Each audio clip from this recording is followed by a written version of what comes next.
And really, it's this half. Particularly Derby has a lot of cheap properties, so people have been buying them up and turning them around as fast as possible, and that's what it's about. Is because these are small houses, probably 2-3 bedroom, and a lot of them have been converted, so they'll have a thing on the roof or in the back and an extension out the back, and every room turned into a HMO. We're getting way too much of it, so we bought that. I was actually personally looking to rent a house roughly in this area 2018 it was, and a house like this would rent for £450 a month, and right now you'd be lucky to get it for £1,000 or £1,200 a month. And converting the HMO, a landlord can expect to bring in probably £2,000 a month at least for one of these houses. So you can see the pressure that puts on people, and the local people can't compete, so that's our problem. Do you have any concerns about it? Have they been talking to you? All the time. Yeah. So every time there's a new application for a HMO, they get in touch with us and they want us to object. Now I sit on the planning committee, so I can't make decisions or get too involved with that.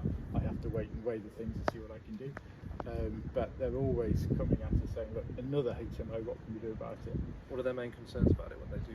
Well, a lot of it is bins on streets and antisocial behaviour, and the fact that it's too many parking. So too many people crammed into the space. It's going back to the Victorian time, really. When you have so many different people in one house, it creates fraction, noise, and parking problems. So there's no parking here. We moved up in 1990 after leaving the forces, so 36 years of them, so 35 years. What was it like when you first moved here? Great. We didn't know anybody, but as in time, we got to know everybody on the street. The same people in the house? Yeah, all their lives, pretty much? Yes, families, yeah. And how's it different today? It's fractured. We don't know who's next door. They haven't caused any problems. No, don't get me wrong, but we don't know because they're in and out all the time. So we don't really know them, and we just let them get on with, and we do our thing. Because all my family, literally, are around here by 2 miles. Yeah, what was it like having the two houses next to your converters? Horrendous. It was like being in a barrel. It smashed it to pieces. Literally ripped it from the top to bottom. And we complained, and they said, tough. Shirley, would you mind telling us how long you've lived here for? I've lived here 75 years. And you were with your parents initially, and they bought the house? Yeah. Yes. And how's it changed at that time? What was it like when you were a child here? Well, the community was lovely.